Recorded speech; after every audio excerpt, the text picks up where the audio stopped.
Sup guys, I'm AUSSIE METALHEAD. I'm doing 150 classic albums by the end of the year. I'm also doing Patreon requests, and thankfully, I'm doing another Ethel Cain project. Because if you don't know, I absolutely adored Preacher's Daughter and Willoughby Tucker. Golden Age, when I listened to it, I did like it quite a bit, and I love that the storytelling that Ethel Cain does was listed all throughout that project, but I feel like it did have some issues when it comes to like recording and mixing with like S's popping too hard and stuff like that. But it's sounding a bit tinny at times and all that jazz. But I'm still very curious to jump into this EP because even though Golden Age was a bit rough around the edges where the other projects felt absolutely flawless, it's still it was still an interesting experience to be able to see the start and the remnants of this like world and the different colors and shades that it was adding to those projects beforehand. So it's, yeah, I liked it a lot. And yeah, that's about it. Let's just jump into Inbred. Also, Lil Aaron is the craziest feature I've ever seen in my life, because I remember listening to Lil Aaron in like 2018 with Drugs and stuff like that, which has a really weird line in there. But I'm pretty sure it was misguided line, not actually bad.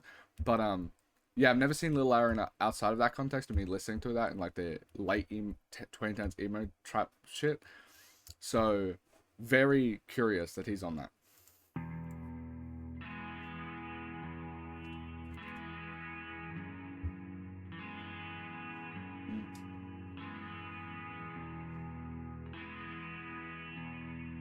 Guitars are really nice tones.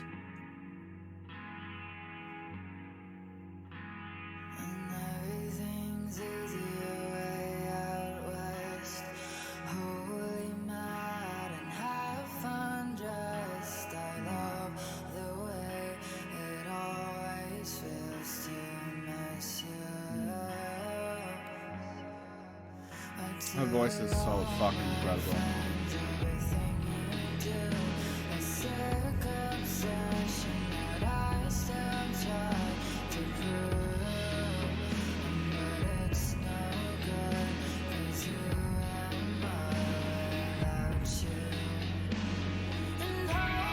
Ooh.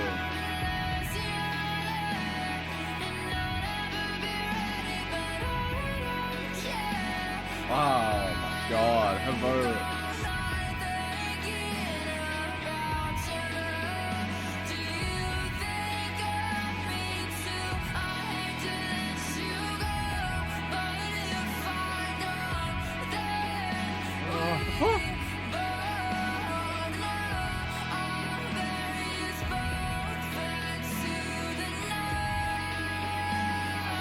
It's not as like cacophonous and like cavernous and sounding, but holy shit, it's so good.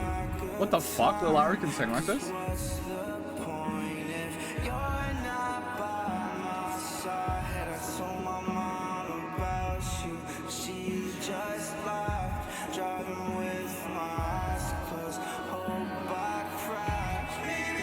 I love this. I did not expect Lil Aaron to be able to do something like this.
I fucking adore this. Like, vocally, this might be one of, like, the most gorgeous tracks she's done.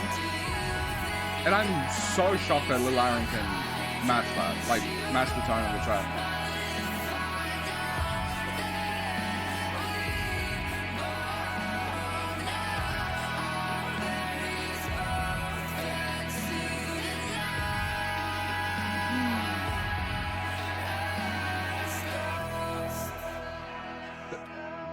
I think the reason this track works so well for me, like sonically, compared to like when I re-listened to Golden Age, is a lot of the higher notes, like if they felt like they peaked and like they were piercing, where this one still has this like like this, I don't know, this, it still has that higher notes and it still has like the sharpness to it, but it doesn't actually pierce my ears as much. But I'm just really shocked about this track because I was already intrigued about Lil Aaron's feature, but I actually didn't even think about the type of music that Lil Aaron makes. Like, I recognized the song, but for whatever reason, I guess I wasn't thinking in the context about like Ethel Cain, because I guess in my head I was like, maybe there would be a trap feature. I don't know, actually. I didn't even think about it. I came in with a completely open mind, I guess. So I was just shocked that he wasn't doing his normal trap stuff, because I'll play just like 2 seconds of it. Not gonna like derail the video that much, but like this song's a banger, by the way, like an absolute fucking banger. But like, that's just so different, and I had no idea. I guess I hadn't kept up. Maybe Lil Aaron does a lot of stuff like that now, and yeah, crazy. Also, if you haven't watched one of my videos before, I do ratings on the side. These are my first lessons. I listen to these projects multiple times over before I post them to my Discord, where you can chat to me about my ratings. I also post them to my Album of the Year, which is the music rating website that I use. I've about 1,200 ratings over there, and that was all amassed over the last year or so, because before this channel, I basically listened to maybe 20 albums front to back my entire life, and I made this channel to delve deeper into classic albums, and then I found a modern classic with Ethel Cain. So I'm happy to be on this journey, because yeah, her albums are absolutely insane, and I love and appreciate them so much. But because I'm listening to mostly stuff like Ethel Cain, my average rating is a 6 out of 10.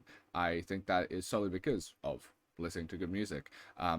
Over, I'm not listening to as many bad albums as I am good, because people are requesting good ones, which brings me to Patreon. It's $5 a month. You get to request an album that's 50 minutes or less, or you get to pick from the classic albums list, which is 360 albums that I want to hear for the first time. And yeah, $8 also gives you a 90 minutes or less, and two classic album reactions. But yeah, my average rating is a 6.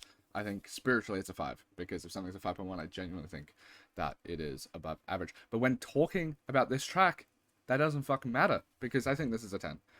Especially because emotionally, this track hits.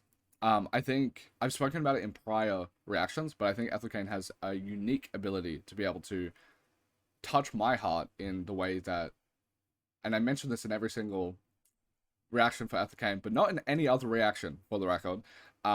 Just the way she writes makes me disclose this, but like BPD, the way that she writes about love and the sick obsessions, all of that sort of shit, is feels like it hits the nail on the head with like BPD style obsessive love, and the and the level of like identity crisis that you have when you are in love with, oh, it's not even in love, it's obsessed, when you favorite person, someone that you're attracted to, and it is just fucking heavenly to hear the way that she talks about it, because it feels, it's very difficult for me to find albums or tracks that is able to talk about love in the distinctly twisted way that like BPD makes love feel.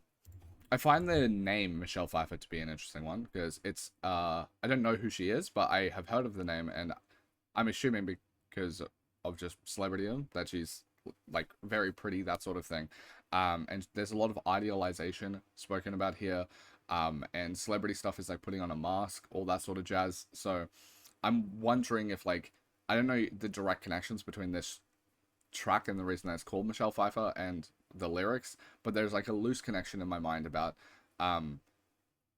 talking about like the Jesus tangled with Jesus Christ, total ruined, idolized. It kind of harkens back to the way she was brought up, and this idealized no autonomy sort of self like obsessed love to the person that you're serving, that she is showcasing here, where she's also like in regards to like talking about like, I don't even know if I'm ready, but I don't care because it doesn't matter about my self-preservation or my autonomy.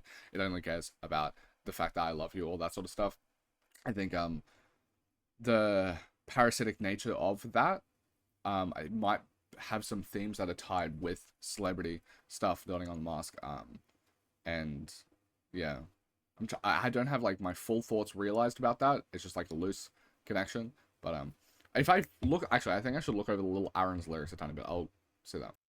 Actually, I didn't pick up on it too much, because the poetry is really nice of it, but there is a lot more substance behind the poetry that we know from like Preacher's Daughter, like the "I'll bury us both fed to the night." I wonder if Lil Aaron is like playing one of the like, or alluding to one of the characters that Ethel Cain deals with in Preacher's Daughter, because there is like a very sinister undertone now after listening to Preacher's Daughter with any lyric that is like this.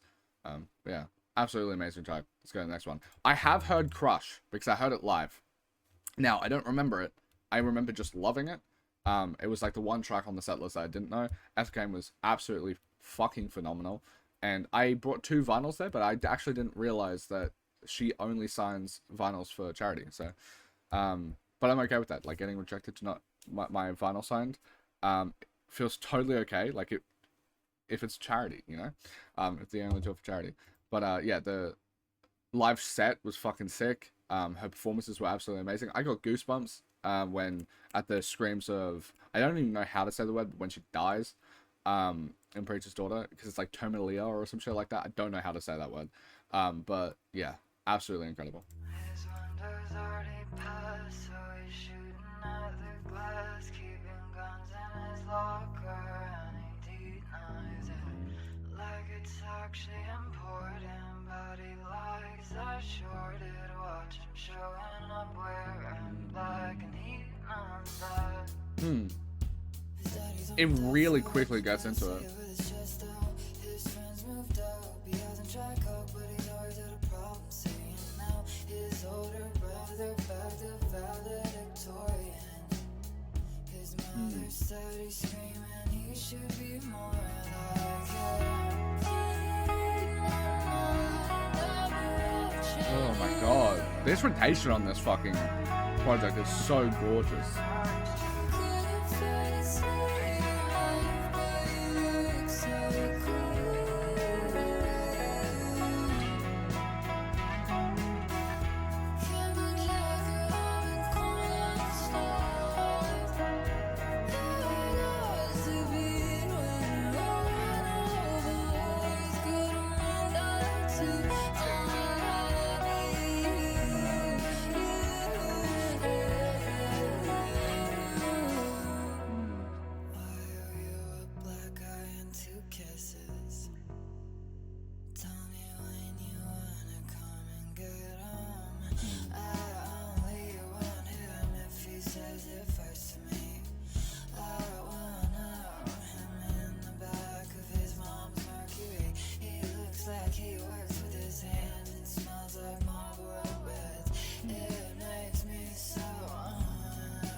Like the guitar and everything is so gorgeous. I love this project already, like so much.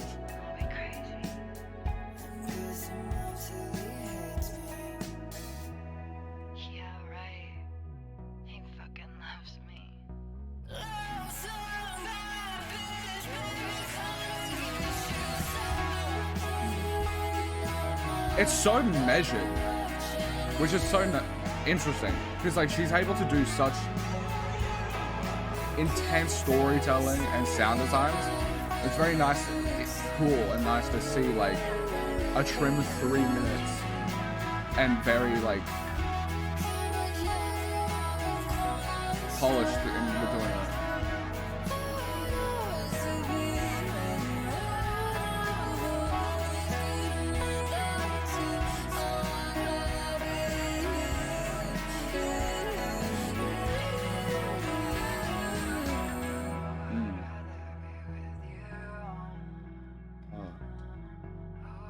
She just has one of she's easily one of my favorite vocalists.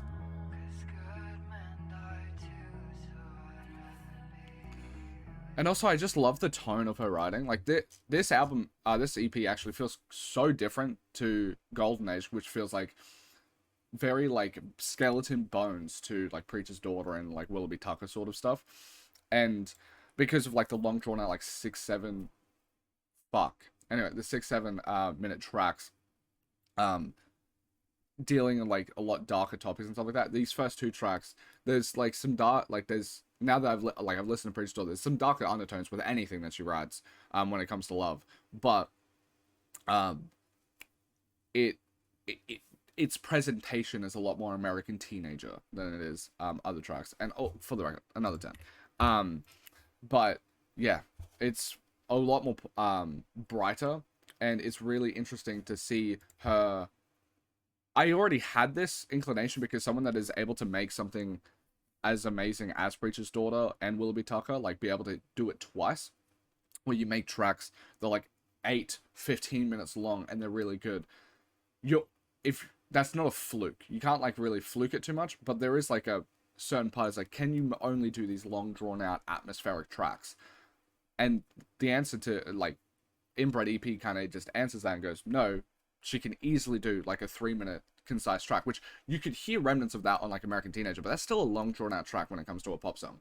But like these very concise songs, it's really cool to see that she can just pump them out, and they'd be like, I know Crush's, I think the like fandom's favorite track, or it's the one that's streamed the most. Yeah, it's just really, really cool to see that. Yeah, I love it. Also, yeah, the way she writes, I absolutely adore as well. Like, it's, I don't know, like his older brother bagged the valedictorian. Like the way that she is always able when she's writing these songs, in like, like not subtly, it's not that subtle all the time, but like kind of subtly adding the worldview of like the Southern Christian patriarchal sort of view of women and that sort of thing being just like embedded, and then like the anger that comes with that, like the using the phrase his older brother back to the valedictorian, the way that she like tonally says that, having a bit of that venom towards the idea of it, which obviously makes sense considering all of the other stuff. But yeah, I love that, and it makes like the writing a whole lot more engaging to me, because this track could be boilerplate, just like really good pop song sort of thing, because instrumentally it's just like a really textured, well done pop song in a way, but her writing is always something that just shades it to be a bit more artistic, a bit more lovely in that regard. God's Country sounds like it's going to be a deep dive. Yep, 8 minutes. No typical stuff.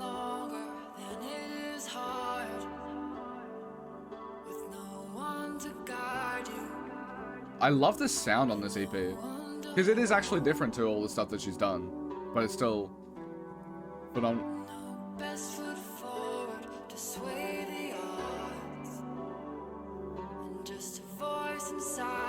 It feels like it definitely takes place canonically, even if it's not canon, in like American Teenage realm-ish.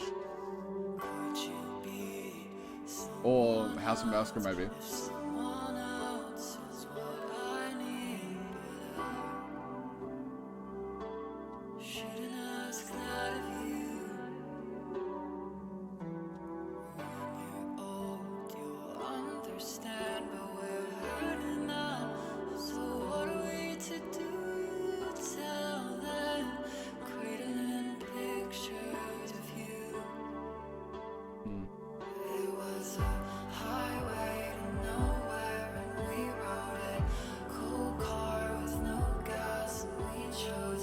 Soft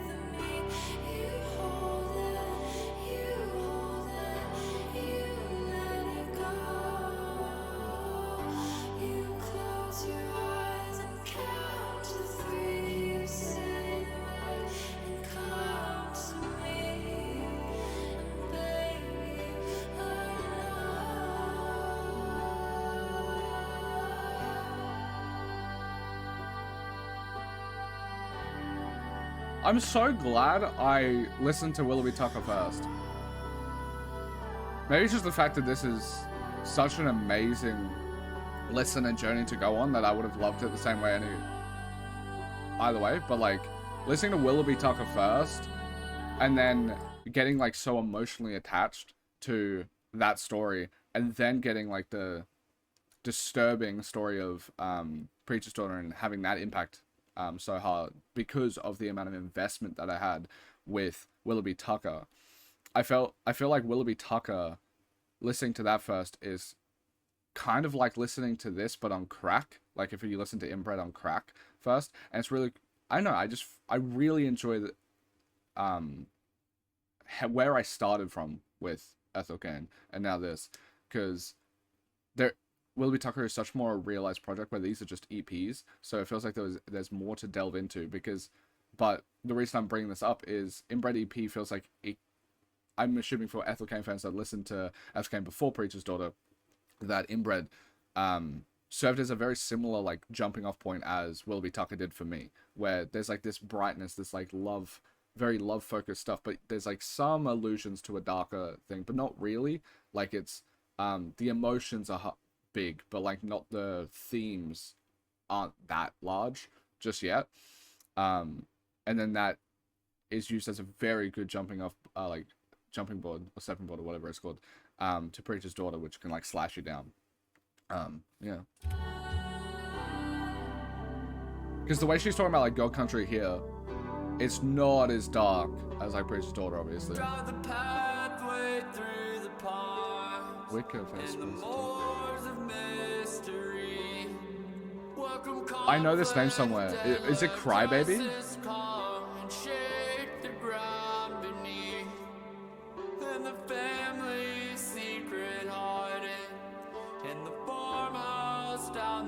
Why is she getting like rushes open door on your front porch, shadows me. Somewhat like Drain Gang related like SoundCloud and like emo trap.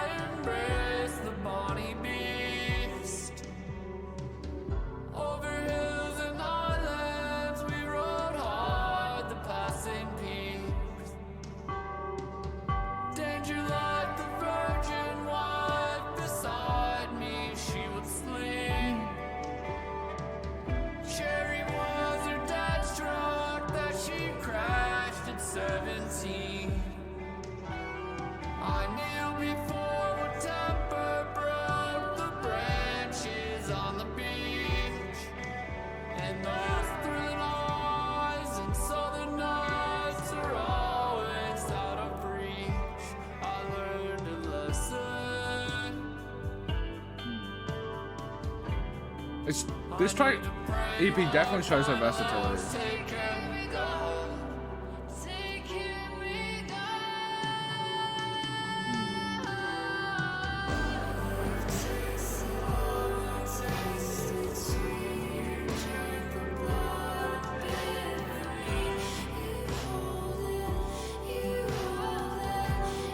I love the poetry of this chorus.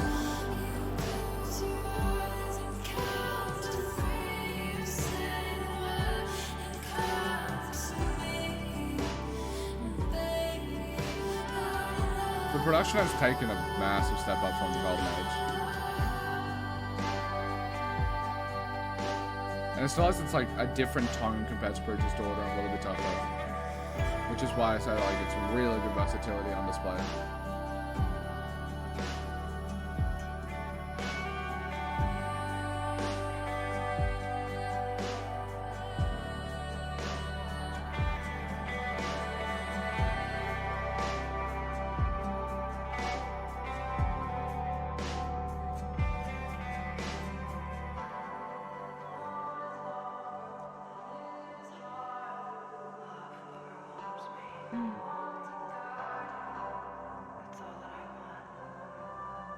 I really do love the parallels between Ethel Cain's devotion to love and how that manifested due to the level of like cultish behavior that like the religious world that she grew up under forces you to think in that sort of way. Like, she uses love as a religion in a lot of ways. I love it.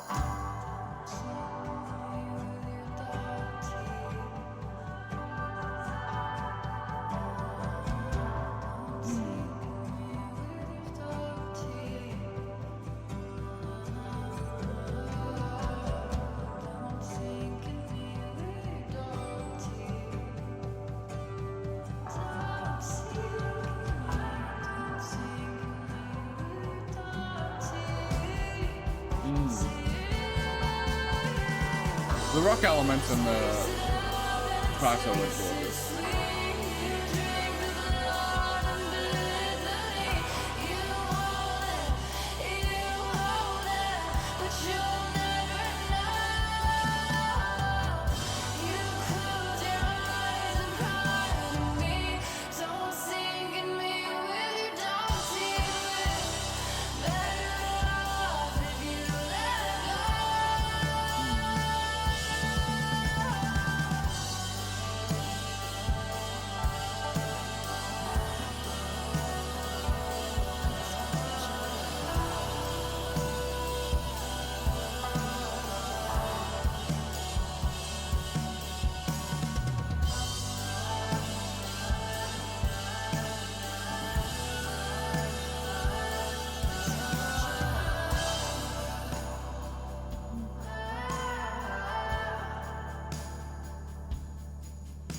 I'll have to re-listen and stuff to truly get like the ratings down pat, because everything just feels fucking perfect.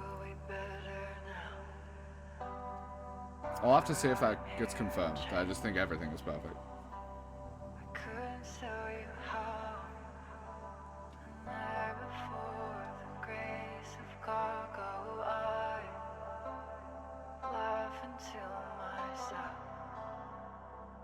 It's crazy that this song has like is 8 minutes in length and it still feels as concise as Crush, like as tight. Where like a lot of Preacher's Daughter and Willoughby Tucker, this isn't a diss or anything like that. It's drawn out and it's deliberately drawn out. You're meant to feel the atmosphere. Where this was an 8.5, like nearly 8.5 minute track that went by, and if you timed me, like told me to guess how long it was, if I didn't know the length of it, I would guess like 4 minutes. Like it just breezes past. Like, I don't actually know if I've ever heard a song at this length that breezes past as beautifully as this one. Also, I'm pretty sure Wicker Phase Springs Eternal, that might be from Crybaby. I could be wrong. One sec. Yeah, it's from a Lil Peep's Crybaby LP that I just recently reviewed. I absolutely love that EP. Yeah, this is an incredible track. I love the way that this track like showcases the, I don't know, like the atmosphere of like the Southern culture that she's talking about, like with the Christian upbringings and stuff like that. Because there's like a mixture of they were raised to not know what to fucking do, or without the support to be able to. Like we'll have half as much as what our parents did, because the parents weren't able to provide that. But despite living under these like times that you should feel as if you can't deal with, there's like this hopeful optimism that is laced throughout, which I think perfectly embodies like a lot of the religious upbringing of like the optimism that like an afterlife will give you, sort of thing. Because if you grow up with an afterlife, there's always like a light at the end of the tunnel. And I feel like this track, they're in so much like hot water, but they're blinded by the love and optimism, which ties back into the religious like themes that Ethel Cain imparts on love. But then also on top of that, there's like that, it plays with that idea of like growing up in a religious context. It teaches you to have like a very hopeful optimism in the weight of like uncertainty, but like that upbringing caused that uncertainty, but it also caused that optimism to be able to charge like headfirst into it, it seems. Like, yeah, interesting. I like it.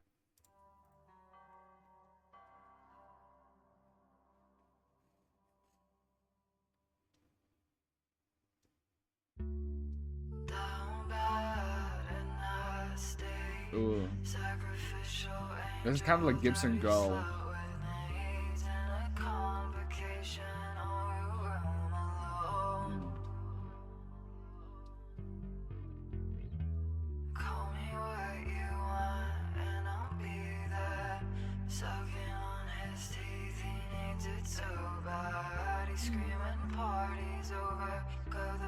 back home.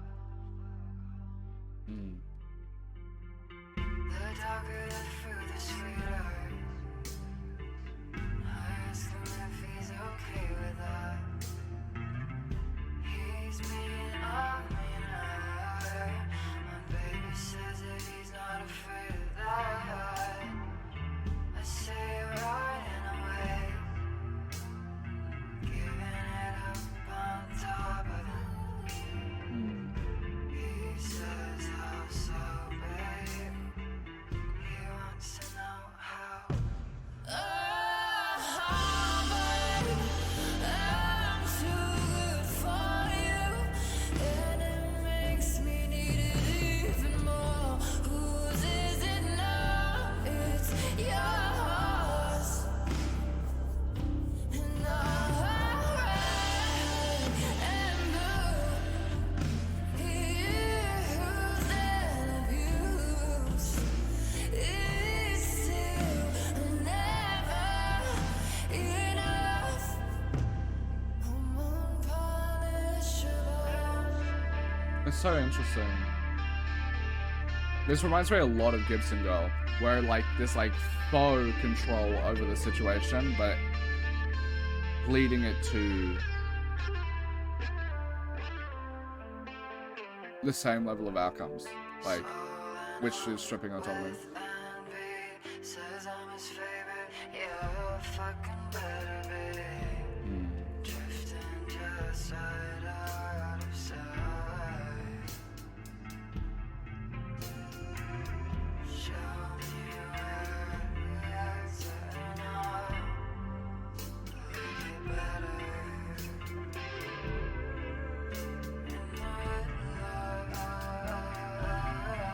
In the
It's so, I love this track as like a spiritual predecessor to Gibson Girl in a way, because it touches on very similar tones. Like Gibson Girl,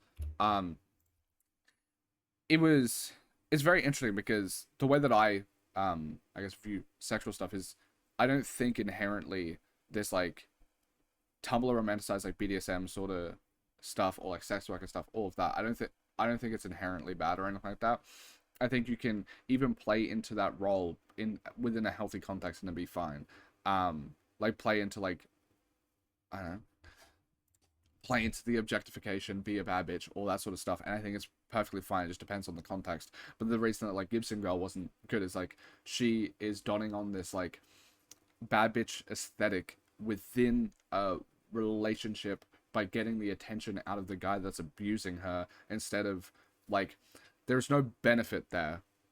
Where like if you're doing sex work, if you're a stripper or something like that, the bad bitch persona of the attention that you're receiving is still tainted in some way, because it's the people that like the type of people that go to strip clubs, they're usually not the best guys, so it's not the attention you would necessarily want. But if you do find like appreciation in that attention, you're at least getting like money. It's a job. It's all this stuff where like inside it's like unpaid domestic labor. When it's done for a specific like individual, there's like a massive difference between I'm a cleaner and I like being a cleaner, um, for like monetary benefit, like as just like a janitor or something like that. Let's say you found love in doing that job, then going home and then being forced into the janitor role where like the partner is the boss the same way that you have a boss at work and then they're not paying you. It's quite different. And it feels like a bit of this has some of that sort of aesthetic where like she does sound quite trepidatious, like she doesn't actually believe it fully, but this whole like I'm unpunishable, I'm unpunishable, all that sort of stuff, it doesn't, it's like a reinforcement of this like place that she's going to be where she is like going to be a victim. And it's like, yeah, it's very reminiscent of like the Defiance and Family Tree, or the quote unquote like self assuredness in Gibson Girl, where it's all faux. Like she's actually not in power at any point in time. She's trying to regain that power, but she's only been taught how to regain it in a very plastic sort of sense, not in like a real material sort of way, which is like also another point to reiterate, like the helplessness that the upbringing causes you and the autonomy that it strikes away from you, because it gives you faux autonomy at times. And this is like an example of it as well. And I think it definitely gets reiterated with like the, I don't know, the way that she talks in this first passage. I think it illustrates it. I love it. I'm gonna re-listen to this and maybe some of these will drop down by like half a point or a point or something like that. But for just a first listen, this feels fucking perfect. I absolutely adore it. Inbred. This one I'm going to assume it's gonna get quite a bit darker, like Hard Times.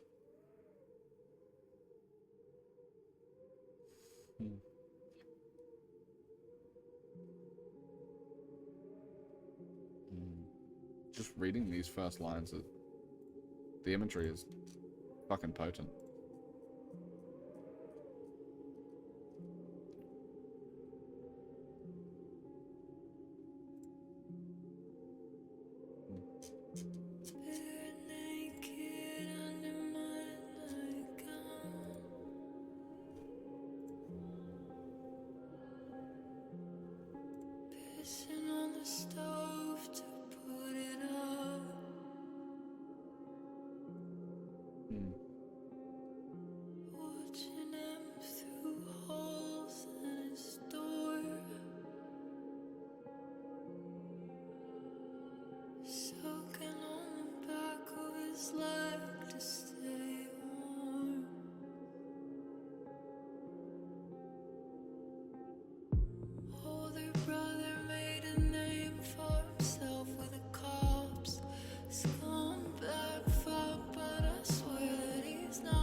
Oh, this is so dark.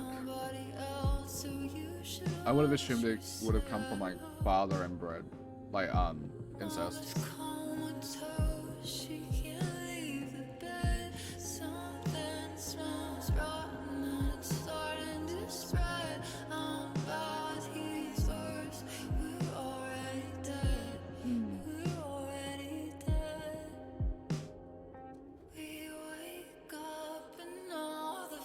Lights are out, you can't win them all. Who knows how much longer I'll lay on the floor? Touch me till I vomit. I'm not scared of God, I'm scared he was gone all along. Who will take the fall? Who of us is stronger? You just wanted more. If you could, you'd have fought it, but you know you're not. From the start, they knew you were wrong. You were wrong. It's fuck. It's usually I would find like the topics that she is able to wade through to be a bit heavy-handed with like, because it is just so dark, like the topics, but she's able to not make it feel distasteful. Um, which is really powerful because you kind of need media that touches on topics this depraved, um, in a more mature fashion, and in a way that doesn't get downplayed by like the distasteful lens or whatever.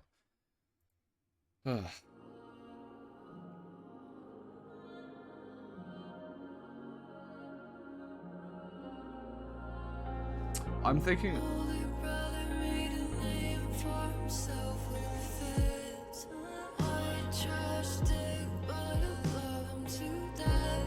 I don't know if it's a Stockholm syndrome with the brother or if it's both of them getting abused by their father.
She has a fucking killer way of doing these, like, massive climactic screams and shit.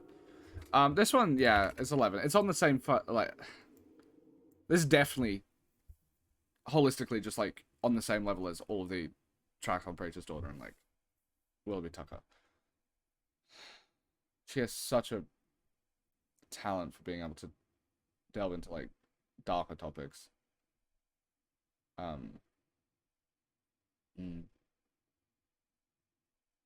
She's able to, yeah, I know. She's able to delve into disgusting topics that make you feel uncomfortable, but feel earned. Like she isn't making it flippantly.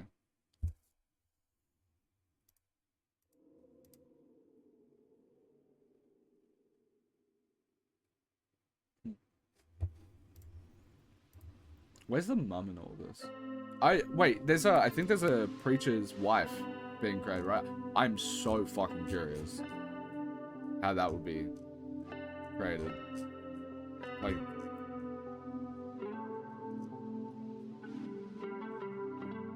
because we haven't had much allusions to a mum.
The instrumentation is fucking unbelievable on this album. And it's in such a different tone. It's a lot more guitar forward, or playing with the guitars a bit more. And less like drawn out, slow crawl sort of way.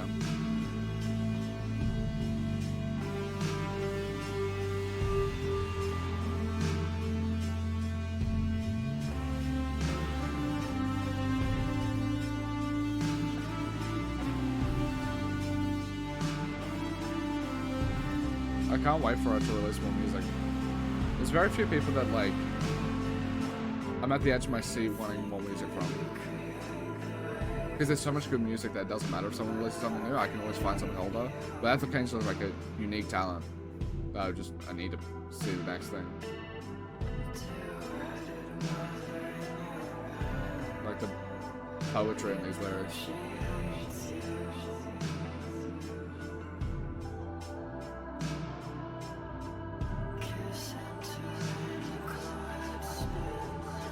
Ooh, that powerful effect is really cool.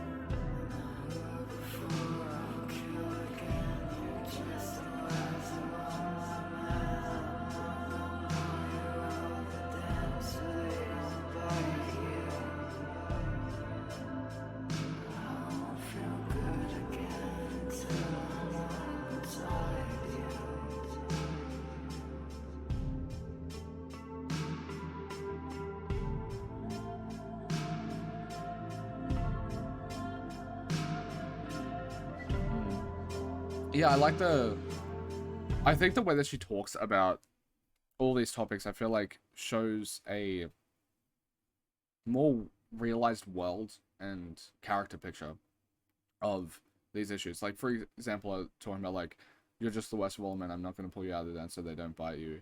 I won't feel good again until I'm up inside you. Like, I've loved before, I'll kill again. All this sort of stuff of, like, I don't know who she's referring to. It could be referring to someone that is actually awful, but this like toxic sort of dynamic where like a lot of abusive people, actually I don't know if I will ever use a generalization. That seems bad, but like a lot of abusive relationships, there is mutual abuse on each side. Where like, and I feel like as someone that has like BPD and stuff like that and like toxic elements, that I've kept at bay because I feel like as a guy you need to. Like if you have BPD as a guy, you can't get away with the same level of theatrics.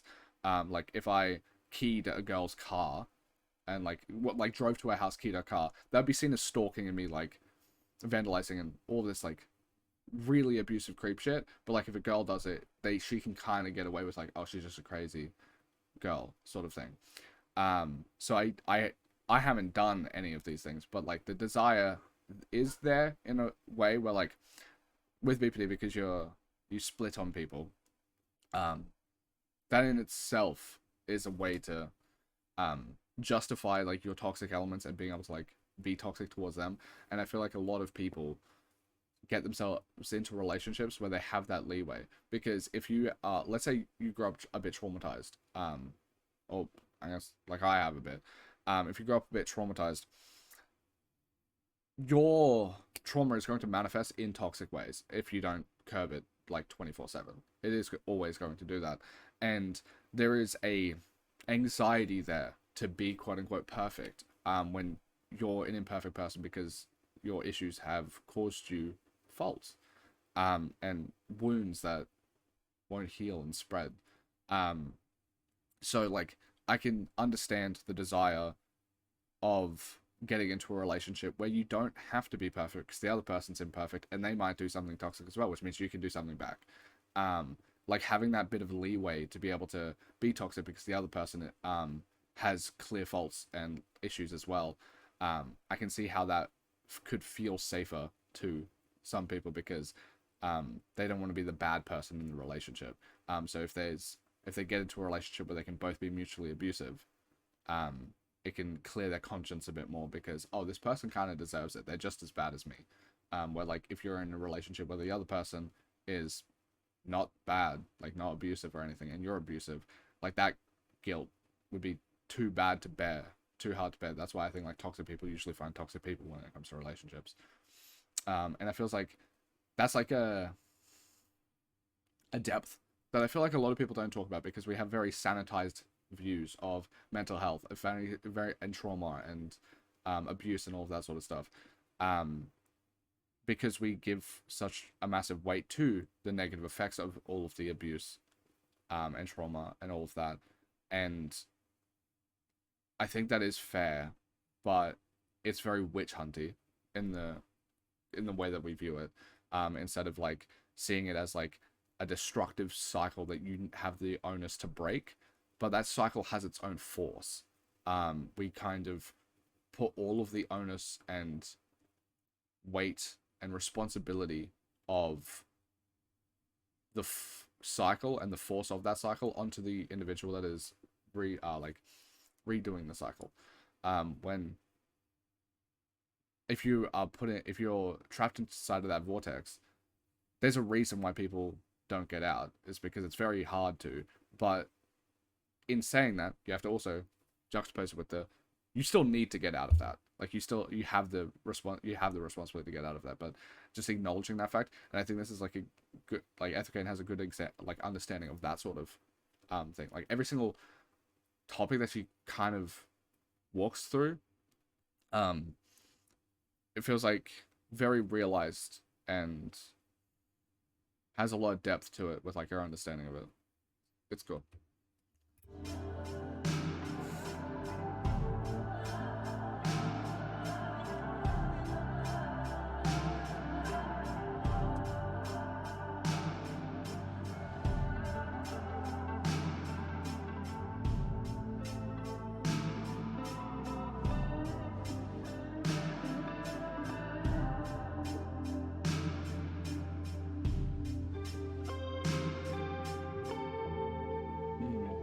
The guitar work on this entire project has been incredible. It's been, because it's a lot more stripped back of a record when it doesn't have the same level of kickoff and the sound design as they make this sound. It hasn't been like this all the time, but because of that, the guitar is more of a primary feature, and it's been really good.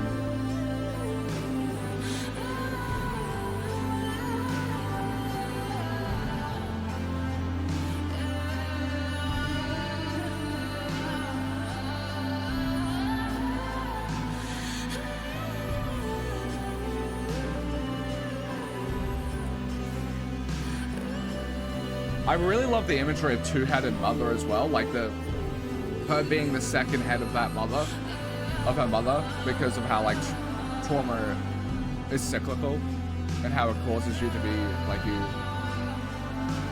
it causes you to be in that like attached in that way. It's really nice imagery, like this two-headed dragon.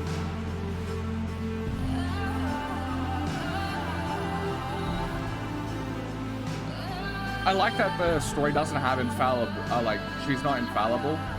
In Preacher's Daughter, it's a very tragic tale, and I feel like it usually, like, there's like some fault, like I'm the reason that you're gone in House in Nebraska, but like a lot of it is definitely focusing her as a victim, which I think is what you should do in that story.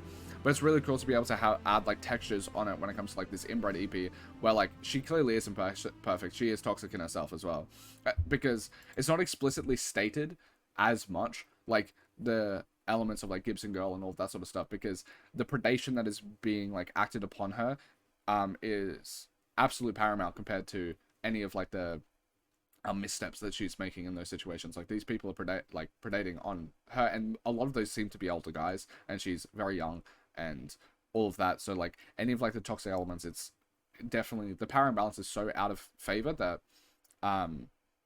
it would feel gross to just put the lens on her faults when it comes to that story. But I like something like this EP being able to explore some of that, because it doesn't have the weight of the narrative of Preacher's Daughter, of showcasing negative aspects and like this more cyclical nature of how she is also like keeping up that cycle and maintaining it. Yeah, it's fucking great. Absolutely amazing. Yeah. I'll re-listen to this to see if it is actually perfect or if I think it's actually perfect. I'll wait a few hours before I listen to it. But this is everything I ever could have wanted from an EP. Also, the way that it's an EP and it's just this fully realized, it's like a lot of people's fucking albums aren't. So this is just insane. I genuinely can't wait for a deep dive into the dad. Oh no, into the mum. I can't wait for the deep. Like, if there is one, I think that's the case. I think she spoke about like, I think people have spoken about how there's like other elements of like Ethel Cain's family or lore or whatever that she wants to explore, and I can't wait to find like the type of character that the mum is, because we have such like a fully grounded. I think the Southern aesthetics adds to the fact that they feel very grounded, but like the very grounded preacher, abusive father, like he feels very real and yeah, evil, but like not evil, because evil is like this sanitized fantastical aspect of like evil, like awful shit. um it's very realized, and I would love to see the character picture of the mum, because there is so much you could wade through that, because from a like Ethel Cain died before a lot of like or before having a, let's say, 20-year abusive marriage with someone like Ethel Cain's father, where like the mother has had that, and that feels like a very rich well that you can drain from creatively. And she has such an amazing way of delving into like these very dark and realized topics that I feel like that opportunity is, with the level of talent Ethel Cain has, is like very intriguing to me. And I can't wait to feel even more uncomfortable, because Ethel Cain's music is probably the ones that could probably just made me feel the most uncomfortable. But I fully want that to happen.